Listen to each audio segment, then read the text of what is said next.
I'm going to give you a scouting report on Mets number 8 prospect, according to Mets memorized Kevin Parada. Headline, Mets minors 2024 prospects, number 8, Kevin Parada. Before we get into this video, hit that subscribe button. We're going to talk about Parada in particular because I think it's kind of important. And I think you need to know about him because he's been, has had like a lot of spotlight on him. He's had a big spotlight on him over the last 2 years. I would mention the rankings on this is prior to the 2024 season. Now, the Mets drafted him in the first round, 11th overall, the 2022 draft. And he came in, well, we'll get into it. But right now, he's currently 22 years old. He's 5'11", 197 pounds. It's been extremely rough go for it for a player who once was regarded as a New York Mets top prospect. Steadily since his debut in the system in 22, catcher DH Kevin Parada has continued to fall on extremely tough times. The moment he got drafted, it was projected that his defense would need to come a long way, and so much so that the catcher was likely not in his position in the future. Not only has that held true, but he has struggled so much at the plate, which is extremely troublesome given that was the main reason why he was drafted 11th overall. Now, he fell in the draft, I would mention. He fell in the draft because he was supposed to be a top 5 pick. New York Mets originally selected the California native with their first of 2 first-round picks during the 2022 draft. Before the draft, Parada was a consensus fringe top 5 pick. Keith Law, MLB.com, Fangraphs, and ESPN all rated him inside the top 7. However, he miraculously fell to the Mets at 11. To ensure he signed with the team, the Mets paid $100,000 over slot value. After a sensational high school career, the now 22-year-old Parada slashed .341, .636 slugging percentage to go along with a startling .1056 OPS across a 2-year tenure and 478 at-bats at college at Georgia Tech. During his final season with the Yellow Jackets, he led the best offense in the Atlantic Coast Conference, and as a result was a unanimous first-team All-American. Parada was also recognized as the nation's best catcher via the Buster Posey Award, formerly known as the Johnny Bench Award. They should have just kept that as the Johnny Bench Award. As a result of his terrific collegiate career, he was drafted 11th overall by the Mets, and what several deemed a steal at the time. He then finished the season split between the Florida Complex League and in low A ball with the St. Lucie Mets. He performed well in an extremely small sample size, hitting .275 with a .425 slugging percentage, good for an .880 OPS, across 40 at-bats split with both teams. He struck out only one more time than he walked and ended up winning the league title with St. Lucie. However, since then he has been on a steady decline. Oh boy. The following year, in his first full professional season with the Mets, Parada spent a majority of his time with 2 different teams within the system. He began the season with High A Brooklyn, where he mustered a respectable .787 OPS across 340 at-bats. He slugged 11 homers and totaled 36 extra bases to go along with 42 RBIs. However, this is where his strikeout problem started rearing its ugly head. Parada posted an above-average 25.1% strikeout rate and walked a below-average 7.9% of the time. Parada was then called up to Double-A Binghamton toward the end of the season, where he struggled mightily across 60 at-bats. He hit a woeful .185 and posted a meager .639 OPS.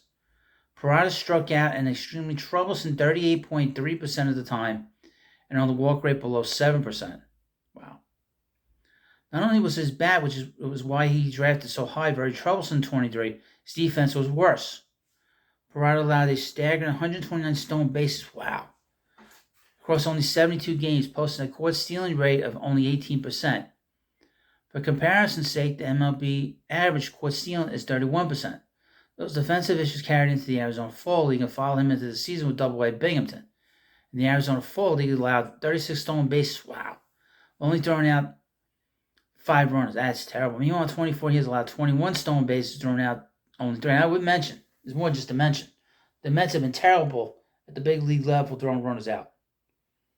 So he will not be a catcher at the big league level if he can't throw anybody out, especially with the new rules of the bases bigger, and not being able to throw more than 2 times without incurring a balk.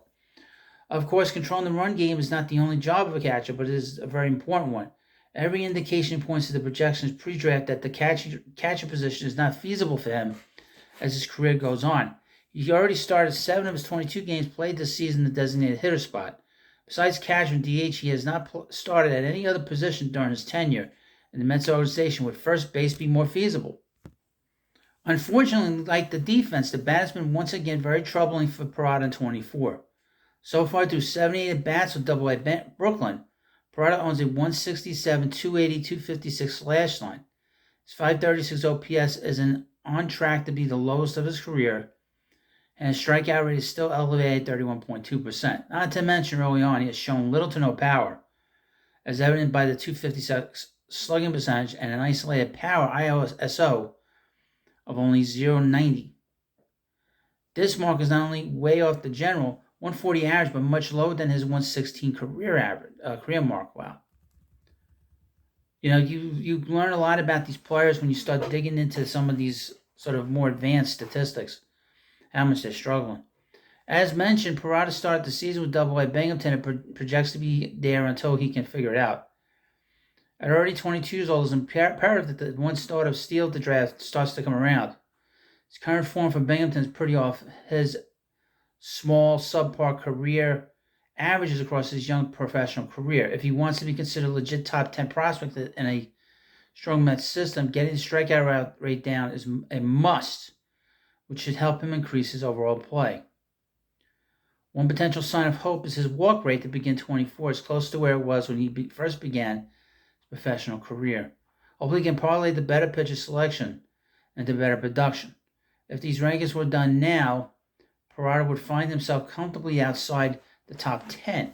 Hopefully the former top prospect finds a way to start developing like many thought he would. Now, SNY has been playing a lot of Met games, a lot of Met minor league games. And I've seen a lot of bats that he's had. I made a point of watching his at-bats just to see what the problems are. I mean, I'm not a scout. But if you watch baseball enough, if the guy can't catch up to a fastball, if he's hitting the ball to the opposite field, foul. If he's hitting the ball behind him, or he's fouling it back behind him, if pitchers are throwing fastballs that are right down the middle with no movement and he's swinging through it, that tells me that the player has a slow bat. And here's the thing about Double-A. Double-A is where a prospect shines. And the fact that he has completely struggled as a prospect in Double-A, not only this year, but of course the little sample of last year,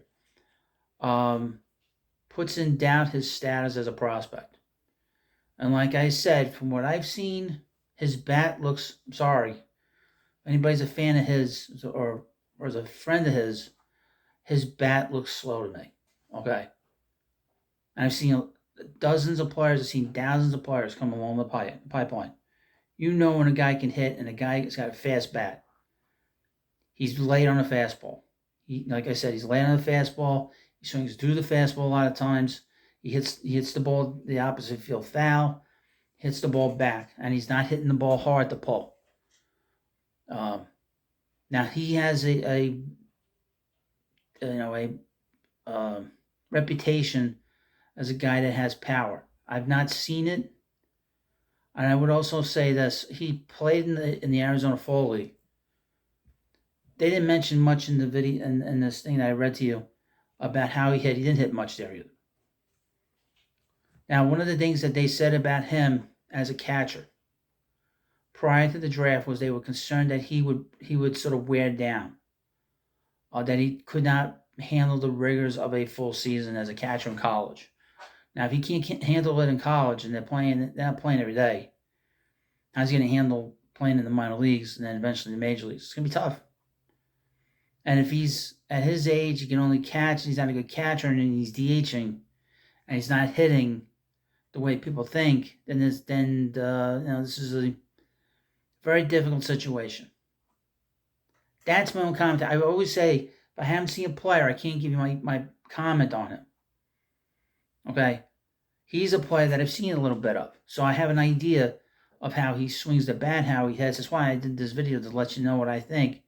I don't normally do that, but that's how I see him. Now he's got plenty of time. Well, hopefully he figures it out. Maybe he's just one of these players that, he needs time to click. But he's only 22 years old, so we got to be patient with it. That's why there is a minor league system, is so that we can give these players time to develop from amateurs to professionals. So thank you for watching this video, and of course, please hit the subscribe button to the Prospect Hut, and I'll see you later.